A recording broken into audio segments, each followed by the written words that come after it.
Perkenalkan, nama saya Maigre, seorang penyidik polisi yang saat ini sedang menangani tentang ditemukannya mayat yang melintang di jalan oleh seorang anak. Hari itu tepat pukul 5.45, lonceng gereja berdentang. Bunyi itulah yang dikatakan oleh Justin sebagai bunyi lonceng pertama. Justin adalah seorang anak laki-laki berumur 12 tahun yang kemarin mengaku melihat mayat melintang di trotoar. Dentang lonceng masih bergema di udara yang lembab ketika saya mendengar dering nyaring beker di tingkat 2 sebuah rumah petak dekat tempat berdiri. Beberapa detik kemudian jendela di tingkat 2 itu terang. Justin sekarang mungkin sedang berpakaian, mencuci muka dan bersisir diam-diam agar tidak membangunkan orang tuanya, pikir saya. Menurut cerita Justin kemarin, itulah yang dilakukannya setiap pagi selama 2 tahun terakhir sejak ia membantu imam menyiapkan misa di rumah sakit.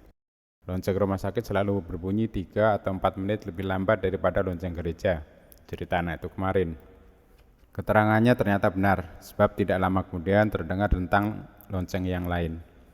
Keterangan sepele pria lonceng itu diabaikan oleh para polisi anak buah saya yang menanyai anak itu di kantor polisi kemarin. Namun saya perlu memperhatikannya. Saya melihat arloji saya. 4 menit setelah dering beker, lampu di jendela tingkat 2 padam. Kemudian pintu rumah peta itu terbuka tanpa bunyi. Justin yang kurus dan kecil itu muncul sambil celingukan. Saya menghampirinya. "Oh, saya khawatir Anda tidak datang," katanya ketika ia melihat saya. "Kemarin saya meminta Justin agar pagi ini ia melakukan hal yang biasa dilakukannya setiap pagi. Saya akan menemaninya agar bisa mendapat gambaran yang lebih tepat perihal mayat yang konon melintang di trotoar itu. Saya selalu berjalan cepat, sebab semenit 2 menit berharga di pagi begini. Lagi pula di musim dingin seperti ini gelap, saya takut," cerita anak itu. Mereka berbelok ke kanan, ke jalan yang lebih pendek. Jalan itu menuju ke sebuah lapangan yang tepinya ditumbuhi pohon-pohon elem. Rel tram saling berpotongan di lapangan ini. Justin tidak berjalan mepet ke rumah di sepanjang jalan itu. Mungkin ia takut kalau tiba-tiba ada orang muncul dari ceruk pintu yang gelap. Justin juga menjauhi pohon-pohon ketika melewati tepi lapangan. Mungkin ia khawatir ada orang bersembunyi di balik pohon. Anak ini memang pemberani, pikir saya. Bukan di musim panas yang terang saja ia pergi sendirian untuk melaksanakan tugasnya, tetapi juga di musim dingin yang kelam dan hujan. Justin berbicara lagi. Kalau tiba di pertengahan jalan Saint Catherine, kita akan mendengar bel kedua dari gereja. Saya menyela. "Pukul berapa tram pertama lewat?" "Pukul 6.00, jawab anak itu. Tapi saya cuma pernah melihatnya 2 atau 3 kali gara-gara saya terlambat. Sekali gara-gara saya terlelap lagi setelah mematikan beker, sekali lagi karena beker saya ngaco." Saya melirik anak itu, yang wajahnya pucat dan matanya masih mengantuk. Kelihatan Justin agak gentar. "Kalau Anda tidak memaksa, sebetulnya saya tidak mau pergi ke rumah sakit pagi ini," katanya. Kami berbelok ke kiri ke jalan Catherine. Seperti semua jalan di distrik ini, di sini pun ada lampu jalan setiap 50 meter. Secara tidak sadar, Justin mempercepat langkahnya kalau cahaya lampu mulai jauh. Samar-samar dari barak tentara di ujung jalan, terdengar kesibukan. Saat itu beberapa jendela di Saint Catherine sudah terang. "Ketika berbelok ke jalan ini, kau belum melihat sesuatu, Justin?" tanya saya. Jalan Saint Catherine sangat lurus dan kosong, trotoarnya rata. Penerangan jalannya cukup baik. Dari jarak 100 meter pun kelihatan kalau ada orang berkelahi di jalan. Mungkin saat itu saya tidak memandang ke depan. Saya sering melamun dan berbicara pada diri sendiri kalau sedang berjalan pagi-pagi. Saya sedang ingin meminta sesuatu kepada ibu saya dan saya sedang mengulang-ulang apa yang akan saya katakan kepadanya. "Apa yang akan kau katakan kepada ibumu?" setelah saya. "Sudah lama saya ingin sepeda. Saya mempunyai tabungan 300 franc, upah membantu imam." Saya merasa anak itu makin menjauhkan diri dari dinding rumah. Di suatu tempat, ia bahkan turun dari trotoar dan baru naik kembali beberapa langkah dari sana. Kemudian kami tiba di pertengahan jalan. "Di sini nih, itu bunyi lonceng yang kedua kali dari gereja," kata Justin. Saya menyimak. Justin meneruskan bicaranya. Saat itu mungkin saya mendadak melihat ke depan dan tiba-tiba saja mayat itu melintang di sini. Justin menunjuk garis pada trotoar yang membatasi tempat yang kena cahaya lampu dan yang gelap. Di bagian yang terang, gerimis halus kelihatan seperti asap. Saya tidak ingat apa yang saya lakukan. Mungkin saya melompat ke jalan. Mestinya saya tidak segera berlari, karena saya sempat melihat pisau menancap di dada mayat itu. Bulunya dari tanduk berwarna coklat, seperti pisau Paman Henry. Saya yakin pria itu sudah tewas. Mengapa kau yakin? Tak tahu ya, tapi kelihatannya seperti mayat. Saya tidak memperhatikan matanya. Cuma menurut perasaan saya, ia sudah meninggal. Semuanya terjadi cepat sekali, seperti yang saya ceritakan kemarin di kantor Anda. Kemarin saya disuruh mengulang-ulang cerita itu sampai saya bingung. Mereka kelihatannya tidak percaya kepada saya. Katamu ada orang lain, setelah saya. Iya, waktu saya melihat ke depan, saya lihat ada orang laki-laki berdiri kira-kira 5 meter dari saya. Ia memandang saya sekejap dengan mata yang berwarna sangat muda. Lalu ia berlari, itu pembunuhnya. Bagaimana kau tahu? Habis dia lari sih. Kemana? Ke arah barat sana, jawab Justin sambil menunjuk ke depan mereka. Ke arah barat? Iya. Entah sudah berapa belas kali Justin mengulangi keterangan itu kemarin. Ceritanya tidak pernah berubah. Lalu apa yang kau lakukan? Tanya saya. Saya juga berlari sekeras-kerasnya sebab saya takut, jawabnya. Ke arah yang berlawanan kah? Iya, jawabnya. Menurut Justin saat itu ia tidak sempat berteriak minta tolong. Ia mengambil jalan memutar ke rumah sakit. Ayo kita terus berjalan, ajak saya. Pada saat itu kami mendengar tentang lonceng kapel di rumah sakit. Sesudah berjalan kira-kira 50 meter, kami tiba di perempatan. Di kiri terdapat dinding barak, di kanan gerbang yang gelap. Saat itu pukul 05.57. Saya terlambat semenit. Kemarin saya tiba tepat karena berlari. Justin menggedor pintu. Ia segera dipersilahkan masuk oleh penjaga pintu yang sangat tidak simpatik. Pantas Justin tidak langsung menceritakan pengalamannya kepada penjaga ini, pikir saya, ketika ia menunggu kartu identitasnya diperiksa. Saya menyusul ke dalam kapel. Di sanalah kemarin Justin menjatuhkan diri karena kehabisan napas dan berteriak, ada orang dibunuh di Jalan Saint Catherine. Saat masuk ke kapel itu, arloji saya menunjukkan pukul 06.00 tepat. Lonceng gereja berdentang lagi. Ketika Justin melaksanakan tugasnya membantu imam, saya mewawancarai Biarawati yang paling mengenal Justin. Justin anak baik, bukan pembohong, kata Biarawati itu. Cuma kadang-kadang saja ia tidak datang. Ia tidak pernah berbohong bahwa ia sakit. Ia mengaku terus terang kalau ia enggan bangun karena terlalu dingin atau terlalu lelah. Setelah misa selesai, imam menemui saya. Ia pun yakin Justin tidak berbohong memergoki mayat kemarin. Soalnya anak itu tiba dalam keadaan seperti histeris sampai tidak bisa melaksanakan tugasnya. Ia perlu ditenangkan. 10 menit setelah Justin tiba, barulah Biarawati menelpon polisi. Walaupun baru mengalami peristiwa yang seram, Justin masuk sekolah seperti biasa, pukul 8. Jam kemudian, Inspektur Beson yang tampangnya seperti petinju menjemputnya. Selama 2 jam, Justin ditanya di dalam ruang yang penuh asap tembakau. Anak yang malang itu diperlakukan lebih sebagai orang yang dicurigai daripada sebagai saksi. 3 orang inspektur termasuk Beson yang senang menakut-nakuti orang, mencoba memerangkapnya agar memberi keterangan yang bertentangan. Kedatangan Ibu Justin menambah keruh suasana. Wanita itu terseduh-seduh di ruang tunggu sambil berulang-ulang berkata kepada semua orang, kami ini orang baik-baik, tidak pernah berurusan dengan polisi. Pukul 11 ketika saya tiba di kantor, saya diberitahu bahwa ada anak ngibul. Anak itu mengaku melihat mayat di jalan dan pembunuh kabur ketika ia mendekat. Padahal 4 menit kemudian ketika lewat tram di sana, masinisnya tidak melihat apa-apa. 1/4 jam kemudian ketika polisi dipanggil oleh Biarawati dari rumah sakit, ternyata tidak ada apa-apa di trotoar jalan itu. Titik darah pun tidak. Penghuni rumah-rumah sepanjang jalan sepi itu pun tidak melihat atau mendengar sesuatu yang mencurigakan. Nak, ikut ke kantorku, kata saya kepada Justin yang saat itu mirip ayam jago kecil sedang siap bertarung. Saya melakukan pendekatan yang berbeda. Saya mendengarkan keterangan anak itu dengan sikap biasa saja tanpa menyela, berteriak atau mencatat. Besok kau akan pergi seperti biasa ke rumah sakit kah?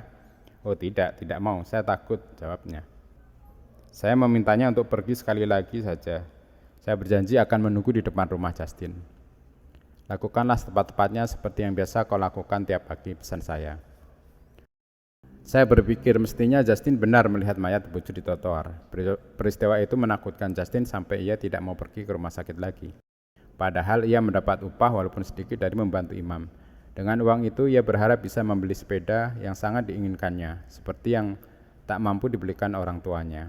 Ketika keluar dari rumah sakit, saya menyadari betapa sepinya jalan Saint Catherine. Saya membayangkan kemarin pukul 05.55 seorang pria terbujur di trotoar. Itu menurut Justin. Namun 5 menit kemudian ketika tram pertama lewat, masinisnya tidak melihat mayat. Bisa saja masinis itu meleng. Namun, mengapa 2 orang polisi yang lewat di trotoar itu pukul 06.05 pun tidak melihat apa-apa? Semenit atau 2 menit kemudian, seorang perwira kavaleri yang tinggal 3 rumah dari tempat yang ditunjukkan Justin menuju ke barak seperti biasa dilakukannya setiap hari. Ia juga tidak melihat apa-apa. Ketika polisi datang pukul 06.20, mereka pun tidak menemukan sesuatu. Apakah ada orang yang mengangkut mayat itu dengan mobil? Tampaknya tidak mungkin, karena seorang pria yang tinggal di rumah nomor 42 tidak mendengar suara mobil lewat. Padahal ia melek sepanjang malam menunggu istrinya yang sakit. Ada suara sedikit saja, istri saya merasa terganggu. Saya berani bertaruh tidak ada mobil yang lewat sebelum pukul 07, katanya. Namun ia mendengar orang berlari walaupun tidak tahu ke arah mana, karena tirai tertutup. Berapa orang yang berlari, tanya saya. Rasanya sih 2. Keterangan orang itu yang agak menolong Justin. Kira-kira 200 meter dari sana ada jembatan. Polisi yang bertugas di sana tidak melihat ada kendaraan lewat. Apakah si pembunuh kembali beberapa menit setelah kabur lalu menggendong korbannya entah kemana? Tempat yang ditunjukkan Justin terletak di muka rumah nomor 61. Kemarin Inspektur Tiber sudah mendatangi rumah itu yang dihuni oleh seorang hakim pensiunan. Ini saya sendiri yang datang ke sana. Saat itu pukul 07.30. Seorang wanita tua berkumis mengintip dari dalam. Saya tanya dulu apakah Pak Hakim berkenan menemui Anda, katanya dengan judes. Tak lama kemudian ia kembali. Masuk, tapi kasih dulu sepatunya, ini bukan istana tahu. Saya diantar ke sebuah ruangan yang jendelanya menghadap ke jalan. Anda mencari mayat kah? Tanya suara melecehkan dari sudut. Seorang pria lanjut usia yang kurus dan tinggi duduk di kursi dekat perapian. Kedua kakinya ditutupi selimut. Tadinya saya kira polisi sudah mengalami kemajuan dibandingkan dengan zaman saya. Ternyata belum. Wanita dan anak-anak kan saksi yang paling tidak bisa dipercaya, katanya. Jadi, peristiwa itu dianggap terjadi di depan rumah saya, Pak Inspektur Kepala. Kecuali kalau Anda menuduh saya bersekongkol dengan pembunuh, Anda harus percaya bahwa Anda mengikuti jejak yang keliru. Orang setua saya cuma perlu tidur sedikit saja. Setiap pagi mulai pukul 4, saya sudah duduk di sini dalam keadaan sadar sepenuhnya. Saya tidak beranjak kemana-mana sebab sudah 10 tahun kaki saya menolak diajak bergerak. Kalau bualan teman cilik Anda itu benar terjadi di depan hidung saya, pasti tidak akan luput tanpa sepengetahuan saya. Soalnya walaupun kaki saya tidak berguna, tetapi pendengar saya masih tajam. Saya pun memiliki rasa ingin tahu yang besar dan sangat berminat mengikuti segala sesuatu yang terjadi di jalan. Saya tahu pukul berapa setiap orang lewat di depan jendela saya. Pensiunan hakim itu memandang saya dengan wajah penuh kemenangan. Saya bertanya selembut mungkin. Jadi Anda tahu setiap kali Justin lewat di depan jendela Anda? Tentu saja, jawab Pak Hakim. Namun ia mengelak menjawab apakah kemarin Justin lewat atau tidak di depan rumahnya. Yang pasti tidak ada orang berlari di depan jendela rumah saya, katanya. Pak Hakim dengan tegas menyatakan tidak mendengar suara orang baku hantam, mengerang ataupun jatuh. Ia bersedia memberi keterangan di bawah sumpah. Saya keluar dari rumah itu dalam keadaan bingung. Saya membayangkan Justin lalu membayangkan Pak Hakim, siapa yang berdusta kepada saya. Keesokan harinya saya demam berat, mungkin karena terlalu lama kehujanan pada saat udara sangat dingin. Di ranjang pikiran saya tidak pernah lepas dari Justin yang pucat tapi berwatak kuat. Setiap kali berkelebat kembali adegan-adegan di pagi yang misterius itu.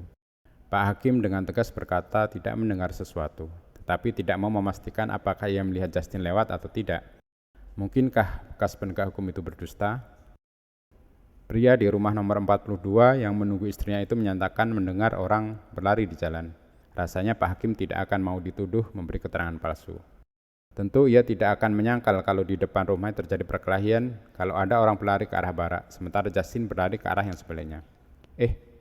Pikir saya, mungkinkah Justin dan pria itu bukan berlari ke arah yang berlawanan tapi sejurusan? Kan cocok dengan keterangan pria di rumah 42 maupun keterangan Pak Hakim. Lagi pula lebih logis kalau Justin dikejar pria itu. Ketika hal itu saya kemukakan kepada istri saya, Madam Maigli, bertanya, buat apa Justin dikejar? Kalau untuk membukanya, mengapa ia tidak dibunuh? Mungkin cuma untuk diancam agar tidak membuka rahasia. Tapi tidak berhasil kan? Belum tentu. Mungkin Justin hanya disuruh menutup sebagian rahasianya. Saya segera menyuruh istri saya menelpon Inspektur Peson. Saat itu baru pukul 07. Saya berpesan agar Peson membawa daftar nama penghuni rumah di sebelah kiri dan kanan jalan mulai dari Place de Congrès sampai dengan rumah Pak Hakim. Setelah itu saya meminta istri saya menjemput Justin. Bersikaplah semanis mungkin kepadanya dan jangan biarkan ibunya ikut. Begitu pesan saya. Sambil menunggu, saya membayangkan diri saya menjadi Justin. Setiap pagi, ia memaksakan diri bangun pagi-pagi sambil melawan kantuk. Ia berjalan dalam dingin dan gelap menuju ke rumah sakit. Untuk melawan rasa enggan dan takut, ia bercakap-cakap dengan dirinya sendiri. Pagi 2 hari yang lalu, ia mencoba berbagai pendekatan terhadap ibunya untuk meminta dibelikan sepeda. Bu, saya sudah mengumpulkan uang 300 franc. Kalau ibu meminjamkan sisanya, saya berjanji akan membayarnya dengan uang yang saya kumpulkan dari pekerja di rumah sakit. Sekarang saya membayangkan diri saya tiba di belokan jalan Saint Catherine beberapa saat sebelum lonceng gereja berentang untuk kedua kalinya. Di depan saya terbentang jalan lurus yang kosong sepanjang 150 meter. Jalan itu setengah gelap. Di ujung jalan barulah ada tempat yang aman berupa rumah sakit. Pak Hakim tinggal di tengah antara Place de Congrès dan awal barak. Ia tidak melihat dan mendengar apapun. Pria yang istrinya sakit tinggal di rumah nomor 42 di bagian kanan jalan dan lebih dekat ke Place de Congrès. Ia mendengar suara orang berlari, bukan cuma seorang tapi mungkin 2 orang. 5 menit kemudian tidak didapati mayat ataupun cedera di trotoar, padahal tidak ada kendaraan lewat. Polisi yang mangkal di jembatan dan orang-orang lain di berbagai tempat di daerah ini tidak melihat sesuatu yang luar biasa. Tidak ada orang yang menggendong mayat atau orang luka. Padahal Justin melihat mayat melintang di trotoar dengan pelati tertancap di dadanya. Beberapa meter dari sana, seorang pria bermata pucat berlari ke arah barak dan Justin ke arah yang berlawanan. Disinilah letak ketidakcocokannya. Justin memang betul panik ketika tiba di rumah sakit. Pasti pula ia tidak berkhayal melihat mayat. Selain itu ada saksi yang mendengar bunyi orang berlari. Namun apa yang dimaksudkan oleh Pak Hakim dengan kalian belum jeda mempercayai kesaksian anak-anak kan? Mustahil Pak Hakim sengaja berdusta. Pak Hakim pasti tidak berdusta, tetapi tampaknya tidak bermurah hati terhadap Justin. Pada saat itu saya mendengar kedatangan istri saya dengan Justin. Duduk Justin, kata saya. Aku ingin mengobrol sebentar. Kau terkejut ketika dijemput istriku? Tidak, cuma kesal saja sebab semua orang bilang saya mengarang-arang cerita. Kau tidak mengarang cerita kan? Memang ada mayat kok di trotoar dan orang yang... Kenapa? Duduk dulu. Aku lelah melihat kau berdiri. Kau apakan hakim tua itu, Justin? Tidak saya apa-apakan, jawabnya. Kau tahu hakim mana yang kau maksudkan? Yang suka mengintip dari jendela seperti kokok beluk kan? Kau apakan dia? Musim dingin sih dia tidak kelihatan, tirai jendela yang ditutup. Kalau musim panas, saya meleletkan lidah, sebal sih dia memandang dengan sikap mencemooh, jawabnya. Sering kau meleletkan lidah? Setiap melihat wajahnya, apa reaksinya? Tanya saya. Dia tertawa mengejek. Dia bilang kemarin dulu tidak terjadi apa-apa di depan rumahnya. Dia berbohong ya? Justin memandang saya lalu menunduk. Dia berbohongkah? Ulang saya. Betul kok ada mayat di trotoar dan dadanya tertancap pisau. Aku tahu. Bagaimana Bapak bisa tahu? Karena memang demikian. Lalu saya berteriak kepada istri saya. Aku mendengar Peson datang. Suruh tunggu di luar dulu. Nanti temanku akan memberitahu kalau urusan kami sudah selesai. Lalu saya berkata kepada Justin, betulkah kalian berlari ke arah? Sudah saya bilang betul. Dengar Justin, Pak Hakim tidak berdusta. Seorang hakim tidak akan berdusta perihal begini. Cuma ia tidak mau menceritakan keseluruhan kebenaran supaya kamu tahu rasanya. Ayo jangan menangis. Aku tidak mau ada orang lain tahu apa yang kita bicarakan berdua di sini. Kau mengerti kan Justin? Anak itu mengangguk. Jika yang kau ceritakan cuma isapan jempol, pria di rumah nomor 42 tidak akan mendengar orang berlari. Tapi kalau yang terjadi itu betul-betul seperti yang kau ceritakan, Pak Hakim tidak mungkin bisa berkata bahwa ia tidak mendengar apa-apa. Jika pembunuh itu berlari ke arah barat, Pak Hakim tidak akan berani memberi keterangan di bawah sumpah bahwa tidak ada orang berlari melewati depan rumahnya. Justin diam sambil memandang sepatunya. Pria yang bermata pucat itu mengajarmu kan? Tanya saya. Justin muka mulut. Kalau Bapak memberitahu ibu saya akan... Siapa bilang aku akan memberitahu ibumu, kata orang lain. Begini Justin, aku ingin berbicara denganmu sebagai orang dewasa dengan orang dewasa. Pembunuh itu cukup tenang dan cukup pandai, sebab mampu melenyapkan mayat dalam waktu beberapa menit. Ia pasti tidak akan membiarkan kamu kabur begitu saja setelah memergokinya. Kau tidak mungkin sudah berjalan sejauh yang kau katakan sebelum melihat mayat itu. Jalan itu lurus, rata, dan cukup terang. Kau melihatnya ketika baru saja berbelok beberapa langkah. 5 rumah dari belokan, kata Justin akhirnya. Ketika melihat mayat, kau berlari ke arah Place de Congrès. Pria itu mengejarmu. Apakah ia menjamret punggungmu? Iya, dengan kedua belah tangannya. Saya kira ia akan mencekik saya. Justin menangis tanpa suara. Ia meminta, kau memberitahu mayat itu terletak jauh dari sana? Betul, di depan rumah Pak Hakim. Saya memilih tempat itu. Pria itu menyuruh saya bilang bahwa ia berlari ke arah barat. Hampir saja terjadi pembunuhan tanpa jejak. Lantas, ia menjanjikan apa kepadamu, Justin? Ia bilang kalau saya tidak berkata seperti yang diajarkannya, leher saya akan dipatahkannya. Lantas ia bertanya saya ingin apa. Kau bilang ingin sepeda kan? Kok Bapak tahu? Aku juga pernah kecil. Justin, mengapa kau katakan matanya pucat? Saya tidak ingin ia tertangkap karena sepeda. Ia memakai kacamata hitam. Bapak akan menceritakan itu semua kepada ibu saya. Kepada siapapun tidak akan. Di mana mayat itu terletak, Justin? Di depan rumah kuning sebelah tukang kue. Dari catatan Beson diketahui bahwa penghuni rumah nomor 14 adalah Frank Stein, seorang maklar permata. Saya memerintahkan rumah itu segera digerebek. Frank Stein mencoba kabur dengan memanjat pagar tembok di belakang rumahnya. Polisi terpaksa mengejarnya sampai ke atap rumah. Polisi yang bertugas memeriksa isi rumah baru berhasil menemukan mayat beberapa jam kemudian. Frankenstein ternyata gembong penjahat dan korbannya adalah anak buahnya yang menuntut bagian lebih banyak.